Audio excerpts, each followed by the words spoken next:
Digital Congo, la télévision numérique.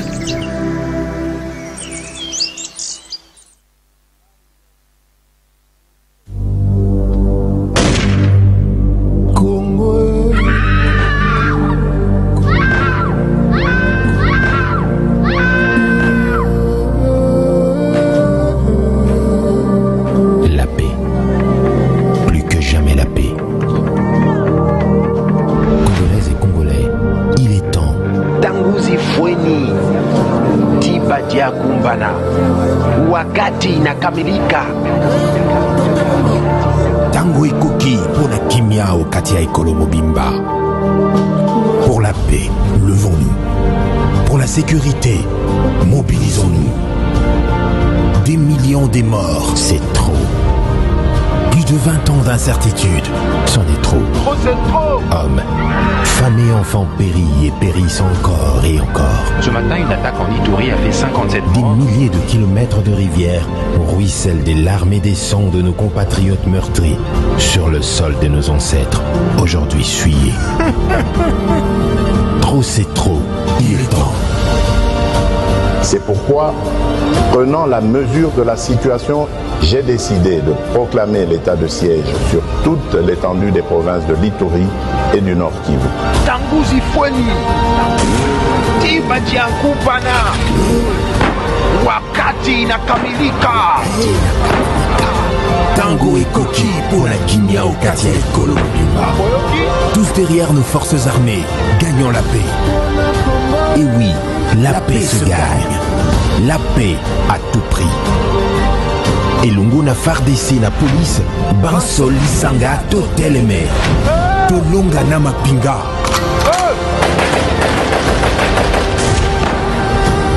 Bendele Koyate.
Bon week-end chez vous, mesdames et messieurs. Merci de votre fidélité à Digital Congo. Bienvenue à votre journal dont voici les titres.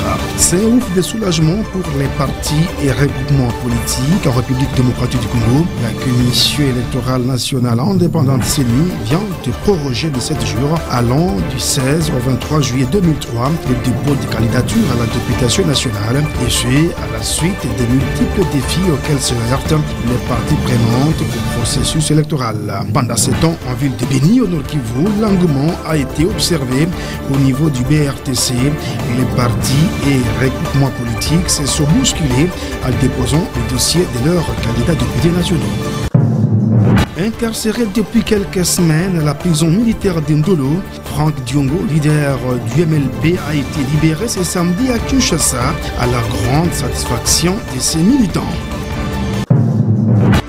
Et la promotion de l'industrialisation de la région SADC en mettant l'accent sur l'agrotransformation est au cœur des travaux du comité des ministres des finances de cette organisation régionale qui se sont ouverts ce samedi à Kinshasa.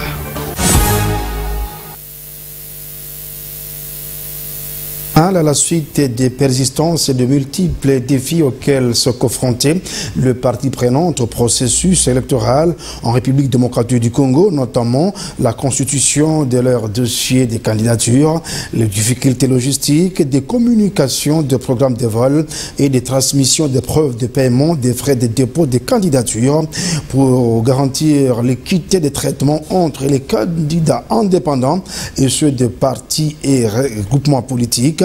La Commission électorale nationale indépendante CENI vient de proroger de 7 jours allant du 16 au 23 juillet 2023 une décision très saluée par les partis et regroupements politiques qui consolident les dossiers des derniers réglages au niveau de leur liste.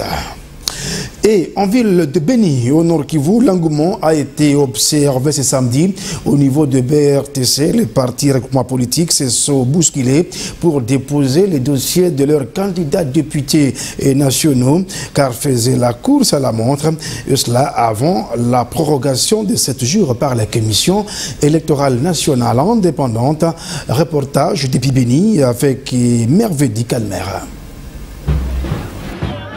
Déjà l'avant-midi, les caravanes des différents partis politiques se sont succédés sur les artères principales de la ville. Direction, le bureau de réception et traitement des candidatures, circonscription urbaine de Beni. À la question de savoir pourquoi il a attendu ces derniers jours pour déposer sa candidature, Maître Philémon Dambi du MLC répond en ces termes. Bon, certes, il y a eu tellement de difficultés, un peu de difficultés d'ordre administratif qui ont fait que nous puissions déposer à la fin, parce qu'il y a d'autres fiches qui doivent être signées par l'autorité du parti, c'est-à-dire l'autorité nationale, l'autorité morale.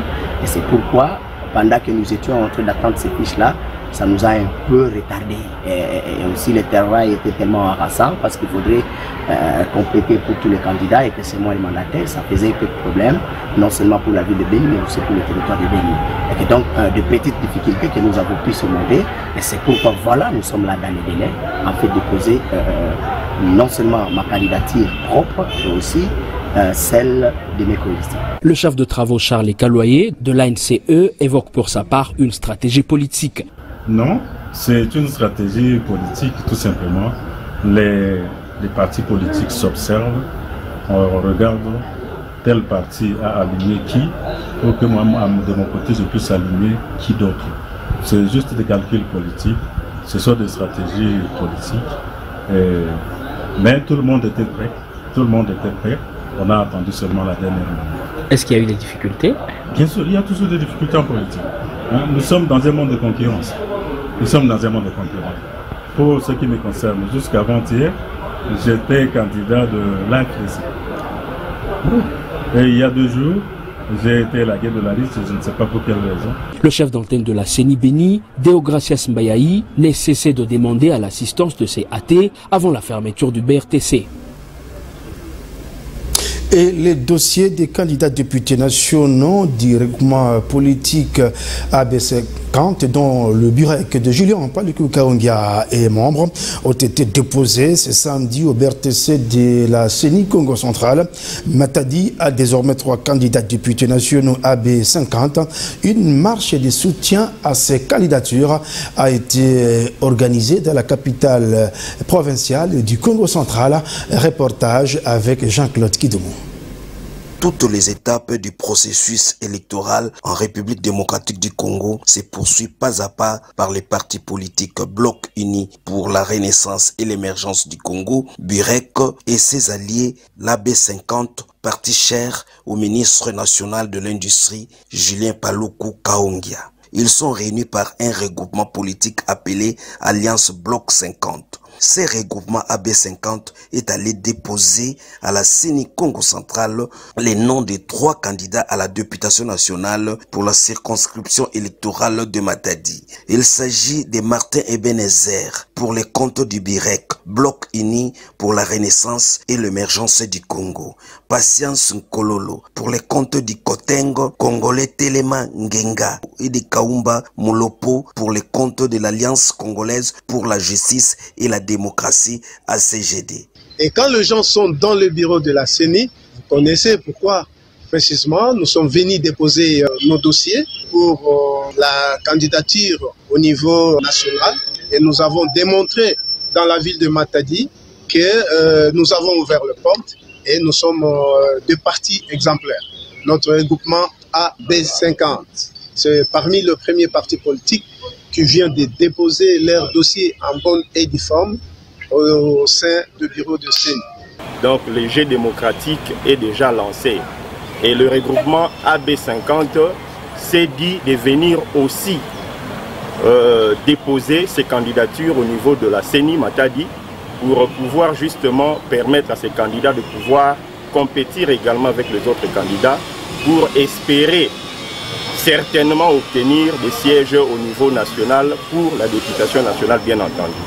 À la CENI Congo Central, ils ont rempli toutes les formalités utiles pour la réception de leurs candidatures. Les membres de l'AB50 de Matadi ont organisé une marche partant de Bouima jusqu'à la CENI Congo Central pour soutenir les candidats à l'élection législative nationale. Je vous le disais dans les titres, arrêté depuis quelques semaines à la prison militaire d'Endolo à Kinshasa, le leader du MLP Franck Diongo a été libéré ce samedi. Le média en ligne opinion-info.cd parle d'une liberté totale. Nous y reviendrons avec force détail dans nos prochaines éditions. Et le go de la session de la formation de la première promotion, je veux dire, des 2500 nouveaux magistrats civils et militaires a été donné ce samedi à Kinshasa, au Palais de la Nation, par le président de la République, Félix Tshisekedi. Le magistrat suprême a invité ces nouveaux magistrats de travailler pour redorer l'image de la justice congolaise, ternie par le magistrat véreux. Et démarrage ce samedi à Kinshasa des travaux du comité des ministres des Finances de la SADC, la promotion de l'industrialisation de la région SADC en mettant l'accent sur l'agrotransformation est au cœur de ces assises. Reportage avec Bénédicte Ndembe. Au total, 16 délégations participent à cette réunion du comité des ministres des Finances et de l'investissement de la communauté de développement de l'Afrique australe et du groupe d'évaluation par les pairs.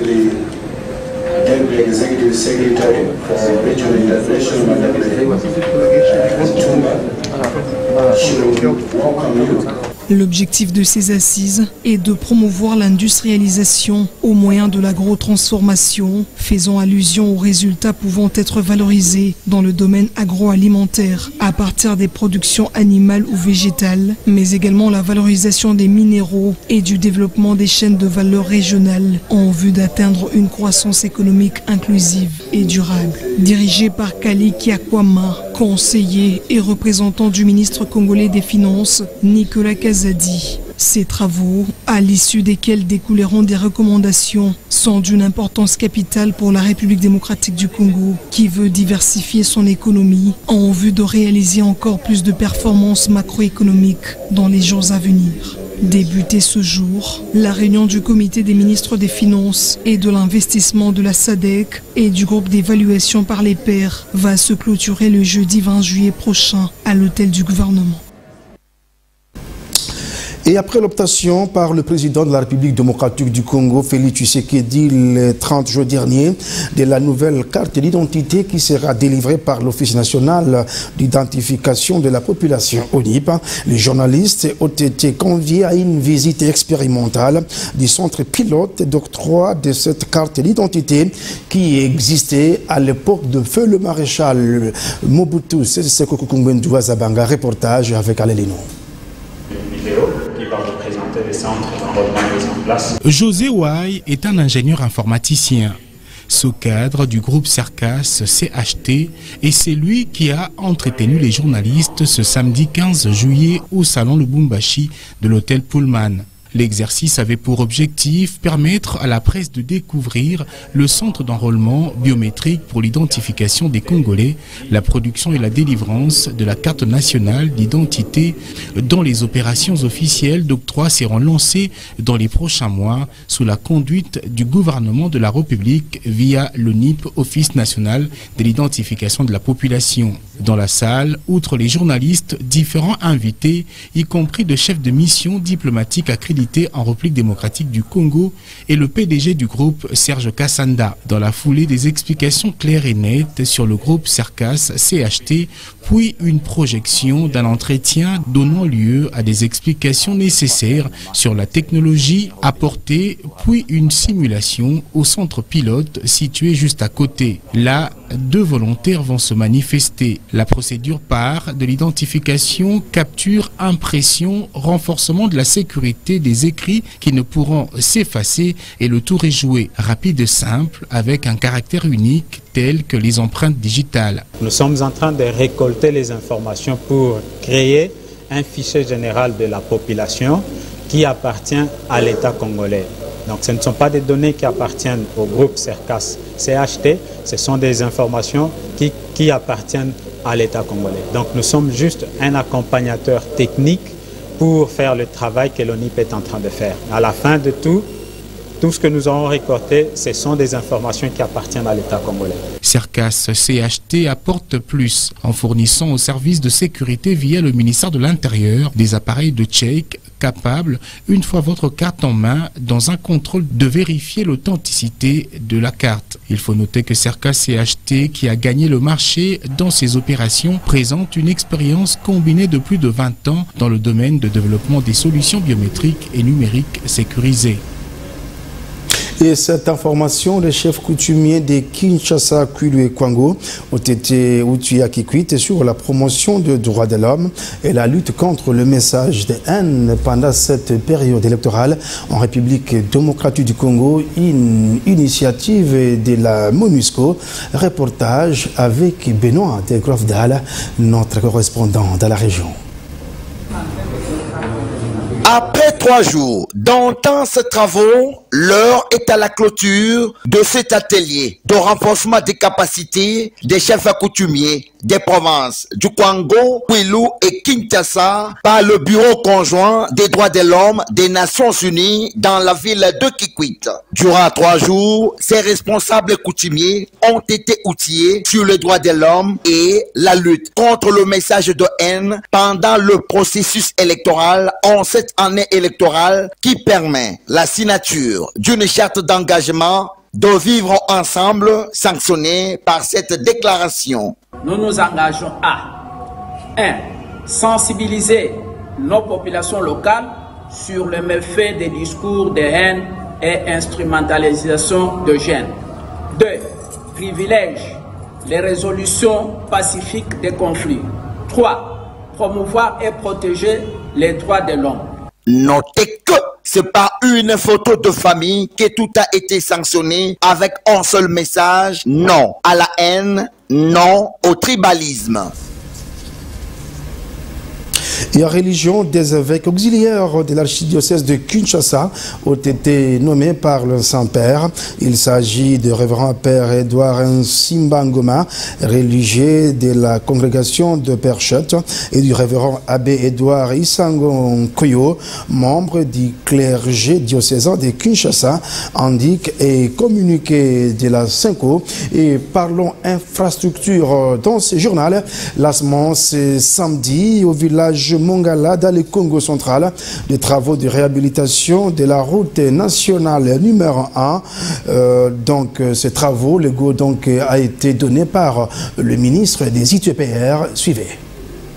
3 temps forts ont marqué cette cérémonie de lancement des travaux de réhabilitation de la route Manterne Tchela-Singini. La conduite de l'engin par le ministre des ITP pour marquer le début de travaux, l'inspection par la délégation de l'état actuel de la route et les discours de circonstance. Dans son mot de bienvenue, le gouverneur du Congo central, Guy Bandou, a expliqué les attentes de sa population par rapport à ce projet. Nico Nzaou, directeur général de l'Agence congolaise des grands travaux, maître d'ouvrage délégué du ministère des ITP sur ce projet, a fait savoir dans son propos que cette réhabilitation a une portée historique du fait qu'elle permettra de rendre son honneur à Joseph Kasavubu qui est enterré à Singini. La réalisation effective des travaux de réhabilitation et de modernisation de cette route qui mène vers Singini, lieu d'inhumation du président Kasavubu et son élévation au rang de héros national, marque la volonté du président Tshisekedi de faire persister dans la mémoire collective de l'humanité le nom du feu président Kasavubu d'heureuse mémoire. L'élévation et la grande considération du prophète Kimbangu et une fois de plus le lancement imminent des travaux de la route Nkamba, terre sacrée du kimbangisme, marque la volonté du chef de l'État d'améliorer les infrastructures du Congo central et par ricochet d'améliorer les conditions socio-économiques de sa population qui lui est infiniment merci. En plus de conscientiser la population à faire bon usage de cette route une fois achevée, Alexis Guizarro, ministre des ITP, promet de veiller au grain pour que le projet reçoive effectivement tous les fonds qui lui sont alloués afin de permettre l'exécution sans faille du cahier des charges. Yangwana tosangisi mayele biso l'agence congolaise de grands travaux oyo ezali dirigé na directeur Nico Nzao mwana na bino nazo komona ba image de kuna tosangisi mayele na ye tosangisi mayele na DGP ya agence na biso ya pilotage ya ba convention poto luka solution pe ba effort na biso ba makanisi nyonso totie sika moko lelo yo oyo ezalaki promesse oyo ezalaki plaidoyer lelo ekomi réalité tomibeta na biso nyonso maboko. Lors de la visite de quelques 10 km partant de Mangala vers Lemba, la délégation a effectivement évalué l'état de dégradation assez avancé dans laquelle se trouve actuellement cette route. Celui qui veut s'enrichir doit construire la route, dit une célèbre maxime. À nous, Congolais, de construire nos routes. Et rendons-nous au Nord Kivu pour clore cette édition tombée des rideaux ce samedi en ville de Butembo de la campagne d'évangélisation des enfants menée pendant 2 semaines par l'église adventiste 17e jour. Campagne d'évangélisation qui a été couronnée par une série de baptêmes. Reportage avec Delphine Sindani. À Butembo, par exemple, siège de l'administration de l'église adventiste et du 7e jour association du Nord Kivu, l'ambiance de ce sabbat 15 juillet qui marque la clôture des 14 jours de prière et évangélisation a été exceptionnelle dans les églises que nous avons visitées. À l'église de Matanda, Ruenda, Mgel et Butembo Centre sur avenue Baye, les enfants ont dirigé la plupart des programmes du jour. Une grande satisfaction de leur part.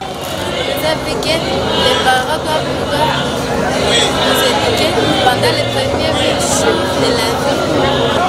Ce qui m'a marqué est que quand on nous a appris que les conflits ont commencé au ciel, c'est ce qui m'a beaucoup touché parce que je savais que les conflits avaient commencé dans les jardins de Dieu. Jésus nous a montré que nous sommes forts et il faut qu'on habite dans ce monde de péché bien comme les autres. Moi, je vais aider les autres à comprendre que nous, les adventistes, nous sommes très forts. Des baptêmes des nouveaux convertis à l'église adventiste, des brevets et certificats de mérite ont coloré la journée. Bienvenue Biamungu, un des anciens de l'église de Butembo Centre sur avenue Baye, reconnaît que l'initiative des dirigeants de l'église pour la formation des enfants est à encourager. La responsable du ministère auprès des enfants est fière de l'aboutissement heureux de cette campagne d'évangélisation qui a inauguré les vacances scolaires des enfants. Nous avons organisé ces 2 semaines juste dans les grandes classes pour que nous puissions d'abord donner gloire à Dieu comme il a dirigé les enfants pendant les parcours scolaires. Après les 2 semaines, nous avons découvert les talents auprès des enfants. Nous avons constaté que les enfants sont des prédicateurs actifs. Soulignons que les enfants ont reçu mandat d'aller évangéliser partout la parole de Dieu, cette mission laissée par Jésus-Christ à ses enfants d'apporter la bonne nouvelle partout dans le monde.